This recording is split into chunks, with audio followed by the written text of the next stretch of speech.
Ce jour-là, le Sauveur du monde est entré dans le cœur de Tom.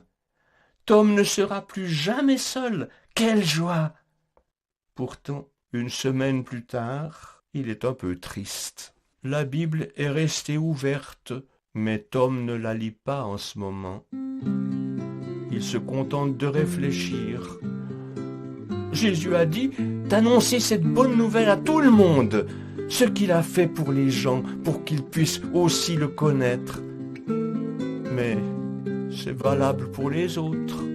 Ils peuvent, eux, parler de cette bonne nouvelle à tout le monde, mais pas moi. Avant, quand je vendais les journaux, je donnais un tas de nouvelles aux gens, pas toujours bonnes. Et maintenant que j'en ai une toute bonne, pas possible.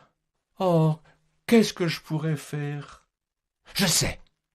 J'ai lu ailleurs dans la Bible, comment c'est? Ah oui, faites connaître vos besoins à Dieu. Je vais lui parler de ce besoin pour qu'il me donne une idée. Qu'est-ce que je pourrais faire? Ça y est, je l'ai l'idée, dit Tom un jour plus tard. Oh, pourvu que Granny vienne bientôt m'apporter le repas. Mais qu'est-ce que Granny a à faire là-dedans? Merci Granny, j'ai bien mangé, c'était bon. Dis, est-ce que je pourrais te demander encore un tout petit service? Pas maintenant, la prochaine fois quand tu montes. Est-ce que tu pourrais m'apporter un crayon et puis du papier? Tu veux dessiner? Ou écrire des phrases? Bon, écoute, je verrai, mais en tout cas pas tout de suite. Tu sais bien que j'ai de la peine avec mes rhumatismes. Non, non, quand tu devras remonter, juste un crayon et un peu de papier. Il n'y a pas besoin que ça soit du beau papier, n'importe quel papier. D'accord, j'y penserai. Pourvu qu'elle y pense, se répète-t-il dans son lit. En attendant, il peut continuer d'ouvrir sa Bible, et il peut se réjouir de se mettre au travail. Enfin arrive l'heure du prochain repas. Alors, Tom est impatient. Hélas, si Granny souffre de rhumatisme, elle n'est pas gâtée avec sa mémoire. Elle a oublié le crayon et le papier. Le jour suivant, elle a pensé au papier, mais pas au crayon. Patience, patience, Tom.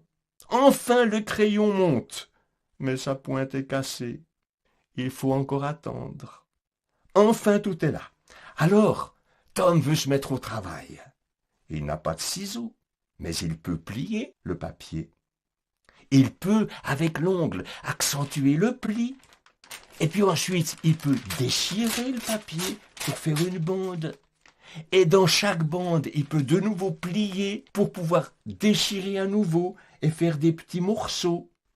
Alors, il se met à copier sur chaque morceau de papier une phrase de la Bible.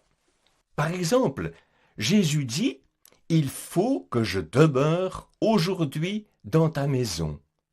En voici deux autres. Et maintenant encore un troisième et un quatrième. Il est important celui-ci. Je vais le copier 5 fois au moins. Parfois, Tom a bien mal à son dos. Alors il se repose un moment avant de continuer. Voilà, une dizaine de papiers sont prêts maintenant. Il en faut beaucoup plus. Et sur chacun, une phrase importante qu'il a découverte dans la Bible. Puisque c'est mon ami qui a dit ça, il faut surtout pas l'oublier. Je vais encore la copier. Arrive alors le moment le plus difficile, mais celui duquel il s'est le plus réjoui en faisant son travail. Une fois qu'il a 20, 30 papiers dans sa main, il fait un gros effort pour s'accroupir sur son lit, à côté de la fenêtre. Et tout à coup, hop, tous les papiers s'envolent par la fenêtre. De certaines personnes qui dépensent n'importe comment leur argent, on dit qu'elles jettent leur argent par la fenêtre. Ah, Tom fait beaucoup mieux. il jette par la fenêtre des tout petits morceaux de Bible. Et maintenant, Tom imagine ce qui se passe plus bas. C'est peut-être des écoliers qui passent, peut-être un père de famille qui a des soucis, peut-être une nurse avec sa poussette, peut-être le garçon boucher en livraison. Et toujours, et encore, des papiers s'envolent de la fenêtre là-haut. Dans son lit, Tom ne rêve qu'à une chose, faire réfléchir au moins quelques passants.